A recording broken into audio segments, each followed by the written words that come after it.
South ఇండియాలోనే biggest sorry store మన Varahi silks మన విజయవాడ ఎంజీ రోడ్ లో డిసెంబర్ 4వ తారీఖున ఘన ప్రారంభం.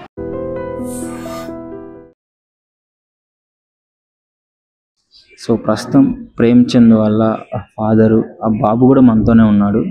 సో చూడొచ్చు బాబు పరిస్థితి ఏ విధంగా ఉందో. చాలా దారుణంగా చూస్తే కంట్లో నీళ్ళు ఆగవు, తెలియని వాళ్ళకు కూడా కళ్ళమ్మటి నీళ్ళు ఆగవు, అంత దారుణంగా. అసలు ఆ గాయాలు చూస్తుంటే నాది మనకి చూడండి తలకాయ నిండా మొత్తం రక్క, అది ఆ గోర్ల ఘాట్లు, కాళ్ళని ఒంటి నిండా మొత్తం చూసుకోవచ్చు. సో పరిస్థితి ఇప్పుడు ఎలా ఉందో అడిగి తెలుసుకుందాము. ఆ బాబు లోపల ఉంటే భయపెడుతున్నారని చెప్పేసి ఇప్పుడే జస్ట్ వాళ్ళు ధైర్యం కోసం బయటికి తీసుకొని వచ్చారు. సో ఎలా ఉందండి ఇప్పుడు బాబు పరిస్థితి ఎలా ఉంది? అమ్మా గవర్నమెంట్ వాళ్ళు కూడా బాగానే చూస్తున్నారమ్మా. ఎట్టో జరిగిపోయింది. నా బిడ్డకు జరిగిన అన్యాయం ఇంకొకరికి జరగకూడదమ్మా. బిడ్డ పరిస్థితి బాగాలేదమ్మా. చాలా మాకు ఇంకా మేము ఎక్కడి నుంచి పోయేలేక మళ్ళీ ఒక నెల టైం పట్టిద్దో, వారం పట్టిద్దో. ఇప్పుడు బాబు ఎన్ని రోజులు అవుతుంది హాస్పిటల్లో జాయిన్ అయ్యి? 3 రోజులు. 3 రోజులమ్మా. 3 రోజులు. 3 రోజులు కూడా ఇంకా భయపడుతూనే ఉన్నాడు జనాలను.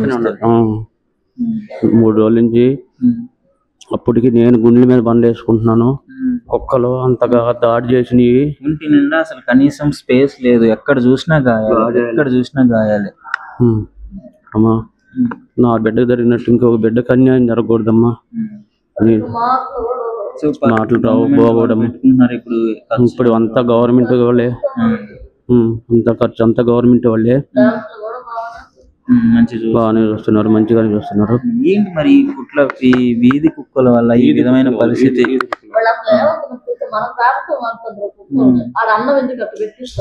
చెప్పండి, మీరు చెప్పండి.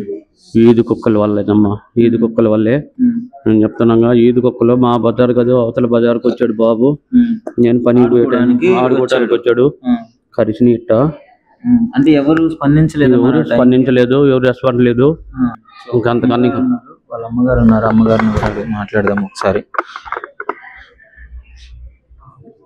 బాబు మాటలు రావని చెప్పి ఏముందిలే సార్, చెప్పి మా పని అయిపోతుంది. అందరికి చెప్పి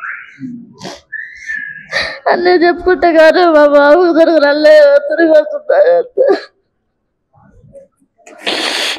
ఏమన్నా ఏదైనా ఇబ్బంది పడితే కాదమ్మా, మీకు అంటే అయినప్పుడు తెలిసిందా, లేకపోతే తర్వాత ఎవరైనా హాస్పిటల్లో జాయిన్ చేసేటప్పుడు మమ్మల్ని తీసుకెళ్ళి?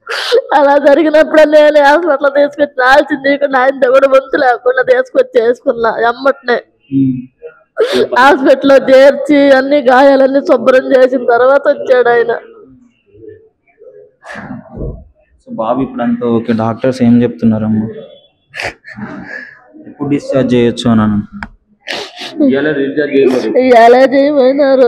నేను సార్ తోటి చెప్పించిన, సార్ తోట మాట్లాడిచ్చిన. సార్ తోటి మాట్లాడితే సార్ వచ్చి ఆపేసాడు అన్నమాట. డిశ్చార్జ్ ఈ రోజు చేయటానికి లేదని ఆయన అడ్డం తిరిగాడు. సార్ ఉన్నాడు, సార్ చేత మాట్లాడిస్తానన్నా నేను. ఆ సార్ చేత మాట్లాడిచ్చా ఈరోజు. ఆ సార్ చేత మాట్లాడితే ఆ సార్ వచ్చి తెగులాడి ఇప్పుడు అలా ఎట్ట డిశ్చార్జ్ చేస్తారు, 3 రోజులే కదా అయ్యింది, బాబు పచ్చిగా వెళ్తా ఉన్నాడు అని చెప్పినని ఆయన ఆపిచ్చినాడు. ఇప్పుడు కూడా వచ్చిపోయినాడు ఆ సార్. దేనికి డిశ్చార్జ్ చేస్తున్నారు గాయాలు మారకుండానే అనే డౌట్ నాకు. నా బాబుకి మాటలు కూడా అసలు మాటలు ఈ బాధ అంతా ఎందుకు జరిగేది? కనీసం ఆ బాధ కూడా చెప్పుకోలేడు కదమ్మా. అయితే బాబుకి అసలు మాటలే పట్టుకులో నుంచే మాటలే రావు అసలుకి. అక్కడక్కడే ఉంటున్నారు కదమ్మా ఇన్ని రోజులు. అంటే ఆ ఏరియాలో ఇలాంటి ఏరియాలంటే నేను అసలు బయటకు వదిలిపెట్టేదాన్ని కాదు. నన్నేందో బయటకు వచ్చాడట రోజు, అసలు ఎప్పుడు రాడు. కానీ నన్ను ఎందుకో పుష్కర దేవుడు శనిబట్టో ఏమో రోజు ఇదిగో ఒక రోజు నేను వాస్తవం చెప్తాను. ఒక రోజు ఈయన పనికాడకు తీసుకెళ్ళాడు బాబుని. పనికాడకు తీసుకెళ్తే ఆ బాబు ఆ దారి గుర్తు పెట్టుకుని అట్ట వెళ్ళిపోయాడు. అంతేగాని బాబు అసలు బయటకే రాడు, అసలుకి ఆడాన్నే ఆడుకుంటుంటాడు. మీకైతే ఇప్పుడు గవర్నమెంట్ నుంచి మొత్తం మంచిగా సపోర్ట్ ఉంది కదమ్మా? ట్రీట్మెంట్ కైనా మీకు ఇబ్బంది లేకుండా చూస్తున్నారా? బాగానే చూస్తున్నారు. మరి ముందు బాబు ఇప్పటికే డిశ్చార్జ్ చేశారు. పొద్దున ఒకసారి డిశ్చార్జ్ చేశారు. ఇప్పుడు మొత్తం క్లియర్ చేశారు. జిహెచ్ఎంసీ వాళ్ళు వచ్చారా డాగ్స్ తీసుకెళ్ళడానికి? ఆ ఏరియా కొన్ని ఉన్నాయి అంట సార్ చెప్పాడు. కొన్ని కొన్నిటిని కూడా తీసి అదే నా బాబు ఎట్టున్నాడో అట్ట బయటికి రావాలా, బాగవ్వాలా. నా బాబుకు నోటు మాట్లేదు, ఆధార్ కార్డు చేపిలా 10 సంవత్సరాలు 8 సంవత్సరాలు 8 సంవత్సరాలకి ఇప్పటికి ఆధార్ కార్డే లేదు నా బాబుకి. ఎన్నిసార్లు చెప్పిన అసలు చేయలే బాబుని, అసలు సందీయటం అసలు. బాబుకి బతుకు తెరువు కావాలా, బాబుకి ఆధార్ కార్డు లేదు అసలుకి. నా బాబు ఎలా బతకాలా, ఈ గాయాల నుంచి ఎలా బయటపడాలా, అదే నాకు కావాలా. నిజంగా ప్రస్తుతం ఉన్నటువంటి సమాజం దేనికి ప్రయారిటీ ఇస్తుంది? ఆర్థిక సంబంధాల చుట్టూ మాత్రమే తిరుగుతోంది. మళ్ళీ ఎన్నికలంగానే చాలా విరక్తి కలుగుతున్నాం. మంచి అనిపిస్తుంది కదా, లేడీస్ కూడా ఛాలెంజింగ్ జాబ్స్ చేసినప్పుడు చాలా బాగుంటది. ట్రాఫిక్ అసిస్టెంట్స్ గా నియమించిన ట్రాన్స్జెండర్స్ అందరితో సాల్యూట్ చేయించుకుంటున్నారు. ఫుడ్ డెలివరీ ఇవ్వటానికి వెళ్ళినటువంటి డెలివరీ బాయ్ అనిల్ పై కళ్ళ ముందు